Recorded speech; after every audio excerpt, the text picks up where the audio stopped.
Welcome to Frog Question Friday.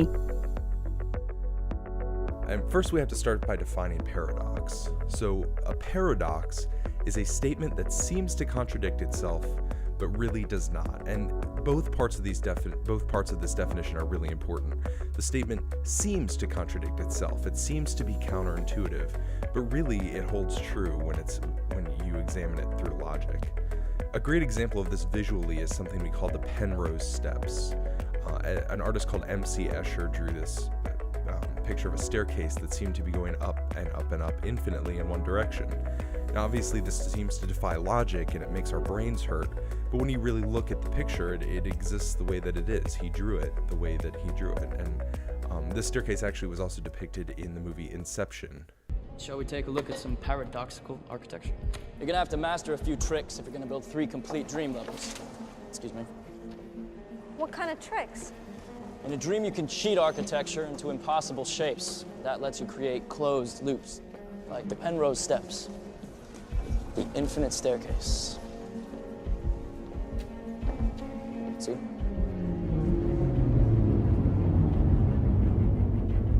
Paradox. Aside from visual paradoxes, you also have the events of paradox in simple statements that people say every day, like, you have to spend money to make money. This is something that seems counterintuitive, because if your goal is to get more and more money, it doesn't really make sense that you would be giving money away. But it's true, you have to spend money in order to make money, especially if you're starting a business.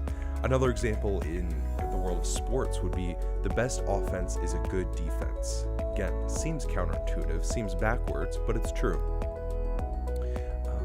Some books have begun with paradoxes. For instance, A Tale of Two Cities. It was the best of times, it was the worst of times. And okay, so we get what paradox is. It's a statement that seems to contradict itself, but really does not. So what does this have to do with Christianity? The key here comes in the Gospel of John, chapter 8, verse 54, when Jesus said, "Before Abraham was, I am." Again, seems like a grammatically incorrect sentence, and just like a grammatically incorrect sentence we've seen before, this has some really significant meaning. When Jesus says the words, I am, he is directly referencing the tetragrammaton, or the I am who am, that God spoke to Moses through the burning bush. So in John chapter 8, Jesus is directly claiming to be the I am. He is claiming to be God. Now this is where paradox comes in, and Christianity defines the most pivotal paradox for their belief system with a series of 3 statements. And it goes like this. Statement number 1 says that there is one God. Remember, Christianity grew out of Judaism, which held as its primary belief that there was one God.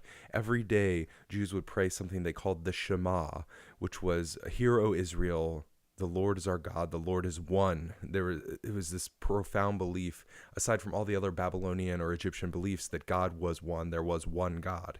And Christians held true to this same belief. There is one God.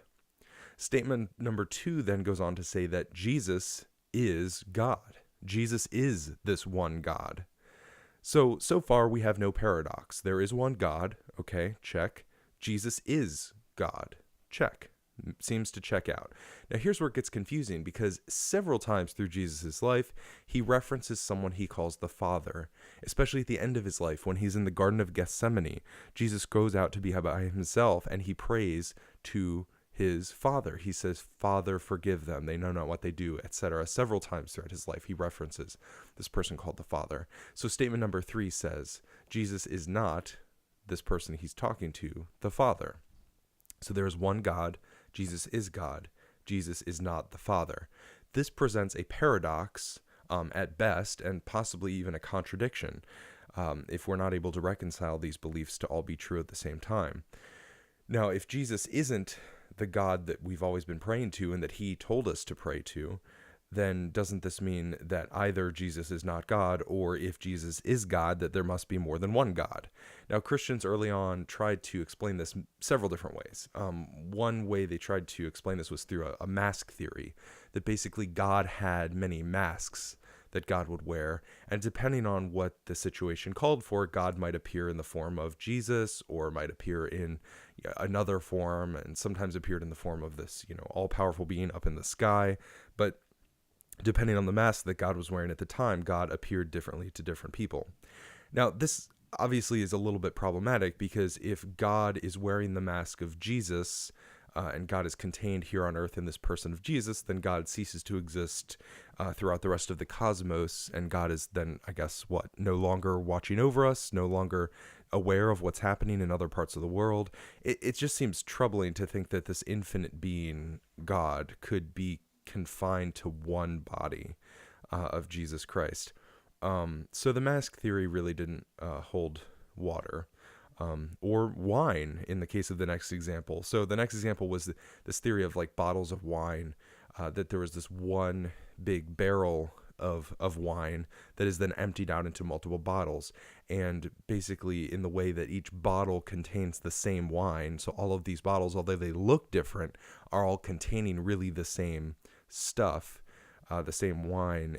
So is Jesus a sort of a container for the essence or the substance of God that is being outpoured from this barrel. Again, this seems like a good idea until you consider the possibility that a barrel of wine can empty into hundreds of bottles of wine, which sort of lessens the uniqueness of Jesus's incarnation or his appearance on earth in human form. And it also raises the question of, well, how many versions of God are out there? And, will they ever, are they all over the place all the time? It's sort of this weird situation where you have just endless bottles of God being passed around. In the end, Christianity was able to reconcile this paradox through an analogy using the states of matter, especially if we look at this using water, the states of water, which really can all exist kind of at the same time. So water, as we know, can exist in three forms: solid, liquid, and gas. The liquid form is definitely the most common. When you think of water, you think of it in liquid form. It's its natural state on this planet. And its liquid form is necessary for all life to exist. We need to drink water every day to survive. Plants need water to survive. The liquid form of water is one of our greatest sources of life on this planet. But liquid is not the only form that water exists in, because water can also be a solid. Sometimes, through a process we call freezing, water can take on a tangible shape. It can be a definite shape. It can be hard to the touch.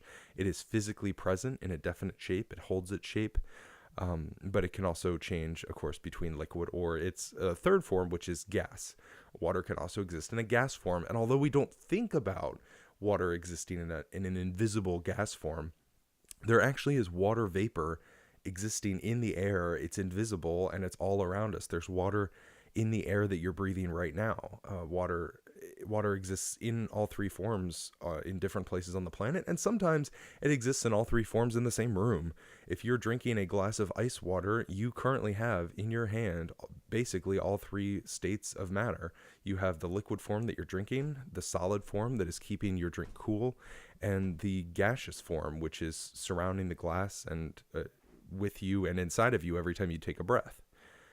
Now, basically what we've constructed here by looking at God through the lens of the states of matter, these states of water, is basically a theological Penrose steps, which is to say that the Father, the Son, and this third form that we're calling the Spirit can all exist at the same time, even though they aren't the same as each other. So the Father is not the Son is not the Spirit, and the Spirit is not the Father.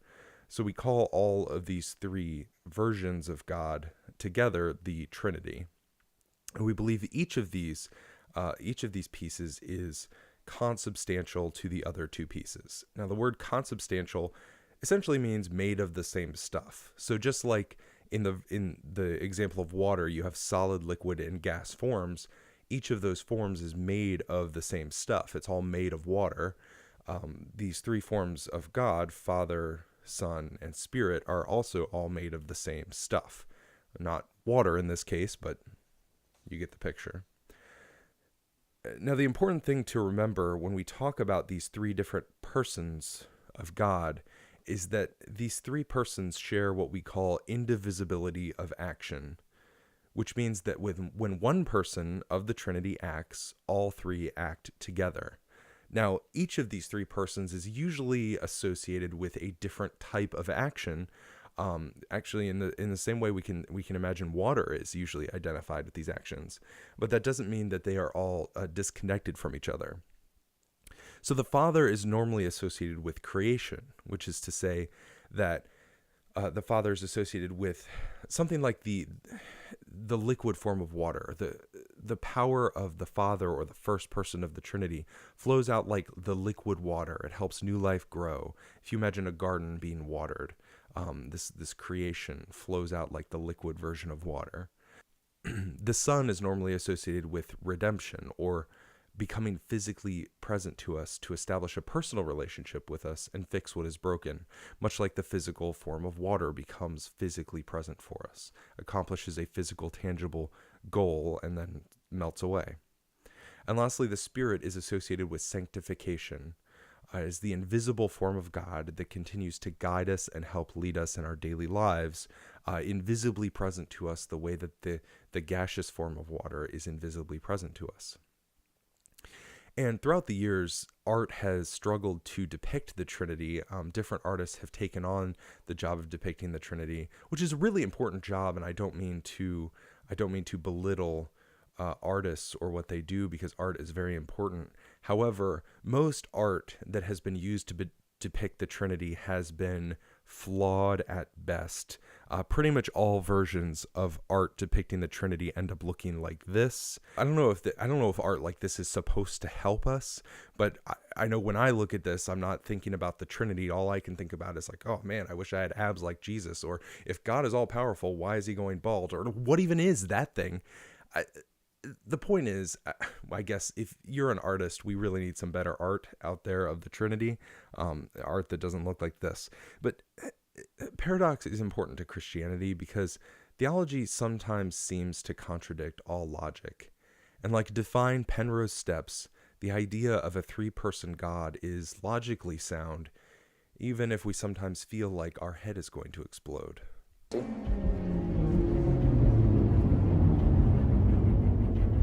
Paradox.